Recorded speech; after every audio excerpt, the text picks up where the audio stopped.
தமிழ்நாட்டுல எல்லாமே சேஞ்ச் ஆயிடுச்சு. உங்க நகையையும் சேஞ்ச் பண்ணுங்க. உங்க பழைய நகைக்கு கிராமுக்கு 150 ரூபாய் கூடுதலா வாங்கி புது நகை எடுத்துக்கோங்க. அதே கம்மி சேதாரம் தான் உங்க லலிதால மட்டும்தான். ஹாலிடேஸ்னாலே அது நம்ம ஜிடி ஹாலிடேஸ் தான்.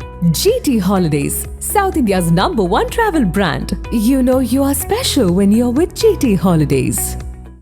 திருச்சி மாவட்டம் துறையூரை சேர்ந்தவர் 20 வயதான கல்லூரி மாணவி. இவர் திருச்சி விஸ்வநாதன் அரசு மருத்துவக் கல்லூரியில் கிரிட்டிக்கல் கேர் துறையில் 3ஆம் ஆண்டு பயின்று வருகிறார். தினமும் தனது ஊரான துறையூரில் இருந்து திருச்சிக்கு பேருந்து மூலம் வந்து சென்று அந்த மாணவி கல்வி பயின்று வருகிறார்.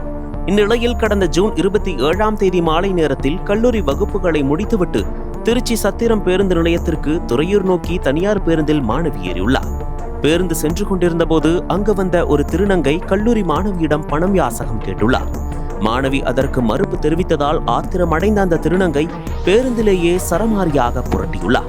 இது தொடர்பான காட்சிகள் பேருந்தில் பொருத்தப்பட்டிருந்த CCTV கேமராவில் தெளிவாக பதிவாகியுள்ளது. இந்த வீடியோ தற்போது சமூக வலைதளங்களில் வேகமாக பரவி பெரும் பரபரப்பை ஏற்படுத்தியுள்ளது. இச்சம்பவம் குறித்து பாதிக்கப்பட்ட மாணவி திருச்சி கோட்டை காவல் நிலையத்தில் புகார் அளித்தார். புகாரின் அடிப்படையில் சம்பந்தப்பட்ட திருநங்கை மீது தகாத வார்த்தைகளில் பேசுதல், பொது இடத்தில் கலகம் செய்தல் உள்ளிட்ட 4 பிரிவுகளின் கீழ் வழக்கு பதிவு செய்யப்பட்டுள்ளது. சம்பவத்தில் ஈடுபட்ட திருநங்கை தற்போது தலைமறைவாக உள்ளதால் காவல்துறையினர் அவரை தீவிரமாக தேடி வருகின்றனர். சம்பந்தப்பட்ட மாணவி மருத்துவம் படித்து வருவதால் இந்த சம்பவம் அவரது உடல் மற்றும் மனநலத்தை பாதித்திருக்கலாம் என அவரது குடும்பத்தினர் கவலை தெரிவித்துள்ளனர். இந்த சம்பவம் தொடர்பாக பலரும் சமூக வலைதளங்களில் கண்டனம் தெரிவித்து வருகின்றனர். பொது பேருந்துகளில் பயணிக்கும் பெண்களின் பாதுகாப்பு குறித்த கேள்விகள் எழுந்துள்ளன. காவல்துறை CCTV ஆதாரத்தின் அடிப்படையில் விரைவில் குற்றவாளியை கைது செய்யும் என எதிர்பார்க்கப்படுகிறது. பணம் தர மறுத்ததால் கல்லூரி மாணவியிடம் திருநங்கை ஒருவர் அத்துமீறி அநாகரிகமாக நடந்து கொண்ட சம்பவம் அதிர்ச்சியையும் பரபரப்பையும் ஏற்படுத்தியுள்ளது.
அனல் பறக்கும் செய்திகளை அப்டேட் செய்து கொள்ள நக்கீரன் களத்தை இப்பவே சப்ஸ்கிரைப் பண்ணுங்க.